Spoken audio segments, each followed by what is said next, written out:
Opa, fiel! Primeiramente quero pedir para que você deixe o like e se inscreva no canal se você ainda não é inscrito. Como já é de praxe, muitas informações do Corinthians para vocês. Começando com o Júnior Moraes tinha razão, né? Sabemos aí da confusão entre o Júnior Moraes e o Alessandro, né? E as notícias que vêm é de que o Júnior Moraes tinha razão sobre o assunto, né? Vou falar um pouco sobre isso aí.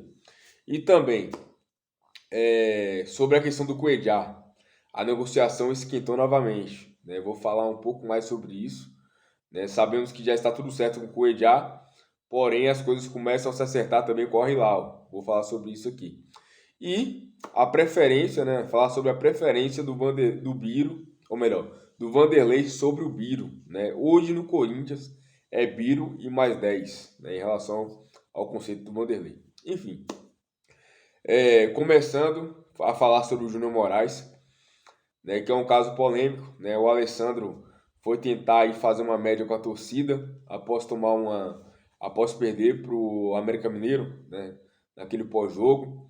Foi tentar fazer uma média com a torcida, bater num cara que já tá apanhando da torcida faz tempo, o Júnior Moraes, chinelinho, é perna de pau, é velho, não joga nada, ponto. Então a torcida já batia no cara.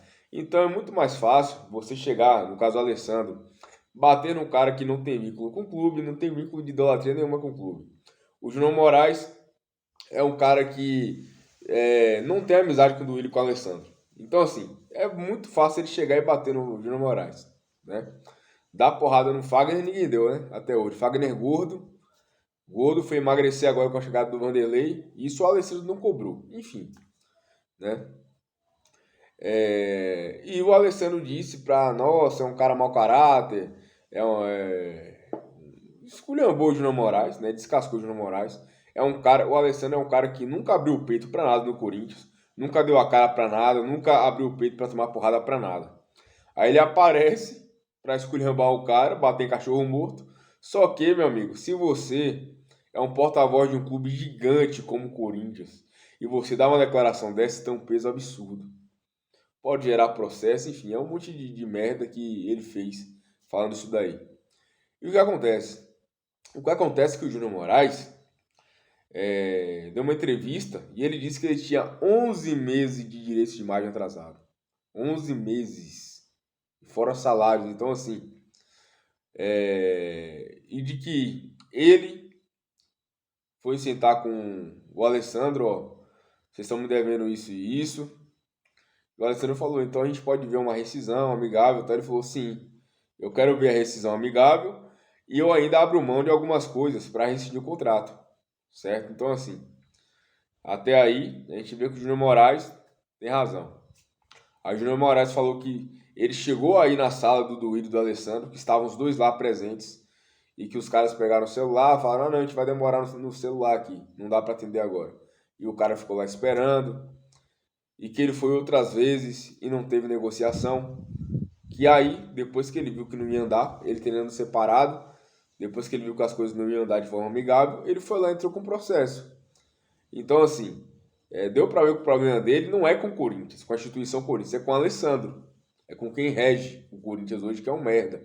Então, assim, o Júnior Moraes, com 11 meses de direitos de imagem atrasados, gente, salários, obviamente que ele tá certo em entrar com o processo. Então, o errado de tudo isso é o Alessandro. Por que o Alessandro? Porque o Alessandro, que fez a merda toda e que deixou o cara, o Júnior Moraes devendo salários, né? Deixou o Corinthians devendo salários para o Júnior Moraes. Então, ao que tudo indica, ouvindo as duas versões, porque ouvir uma versão é fácil. Mas quando você vê os dois lados, eu chego ao veredito de que o Júnior Moraes realmente tinha razão. E de que o Alessandro, reforço, que se torna cada vez mais um diretor de futebol horrível, pífio, sem culhão, tudo quanto é defeito, pode colocar em cima desse cara aí. Claro que não como pessoa, né, mas sim como diretor de futebol. É um merda. Um merda e não deveria estar no Corinthians, né? Enfim, deixe sua opinião sobre o caso. Quero falar também sobre o Biro, né? A gente sabe que o Vanderlei, lá antes do Biro ir para a seleção sub-20, naquele jogo contra o Fortaleza que o Biro entrou muito bem, ele já havia falado que gostou muito do Biro nos treinos e que, se pudesse, teria pedido também a dispensa do Biro da seleção sub-20. O Biro que era mais difícil ser dispensado do que o Pedro, porque o Biro é titular. Então é complicado você tirar uma peça importante titular, né, e pedir dispensa dela assim. Então o Biro chega e volta, e no primeiro jogo dele após a volta da seleção sub-20 ele é titular. Titular, joga bem, foi o melhor jogador do Corinthians, na minha opinião. E isso só fez crescer a admiração assim, né?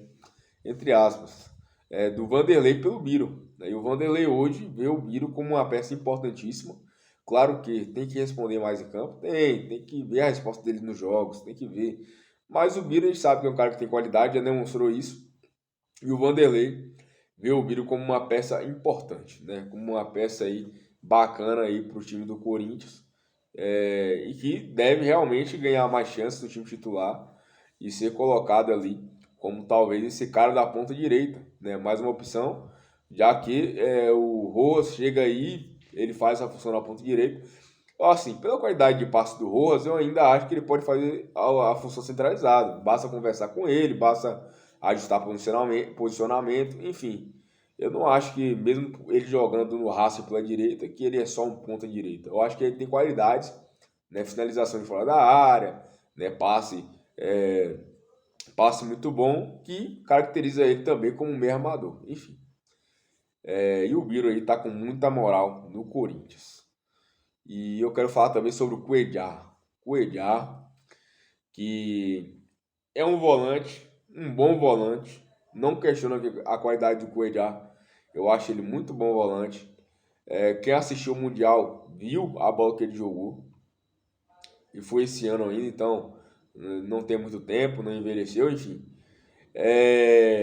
Só que o que pega em relação ao Cuéllar, minha opinião como torcedor, é que eu já vi o Corinthians pensar muito no presente e não pensar no futuro. E dar a merda que deu hoje. A merda que tá agora. Então, o que eu quero dizer?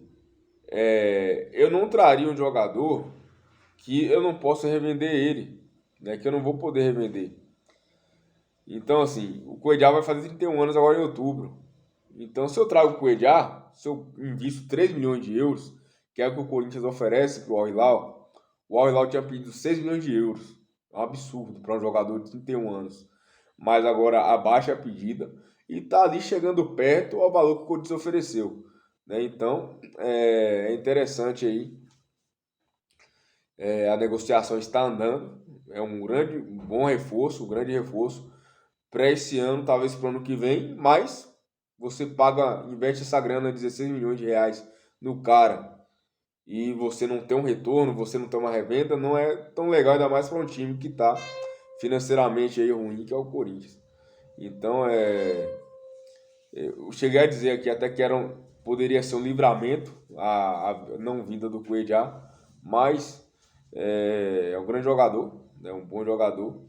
Eu só não gosto desse caso do Corinthians investir muito dinheiro nele, já que não vai ter retorno, já que não vai obter um dinheiro de volta, né, com uma venda futura. Né, ainda mais pela situação que está o Corinthians. Tecnicamente vai acionar muito, vai acrescentar muito o Corinthians, porque é uma opção ao Rony, porque o Cuéllar é mais esse cara mordedor. Apesar de estar com 31 anos ali, eu não sei se ele vai ter esse vigor físico todo, mas ele é esse cara mordedor que o Rony seria, né? Enfim, não faz tão bem a função também. Mas é uma opção que o Corinthians ganha para essa função que está carente no Corinthians. Você tendo o falso de segundo e um bom primeiro volante com qualidade na saída de bola, vai melhorar muito o Corinthians. Então, assim, vejo com bons olhos. Porém, esse negócio de estar investindo esses 3 milhões de euros, aí, 16 milhões de reais, que é o valor que o Corinthians vai ganhar com o Mantuan, né? Eu acho assim um pouco. Eu não vejo com tão bons olhos, não. Certo? Minha opinião é essa. Enfim, comente o que você achou, se inscreva no canal se você não é inscrito. E vai, Corinthians!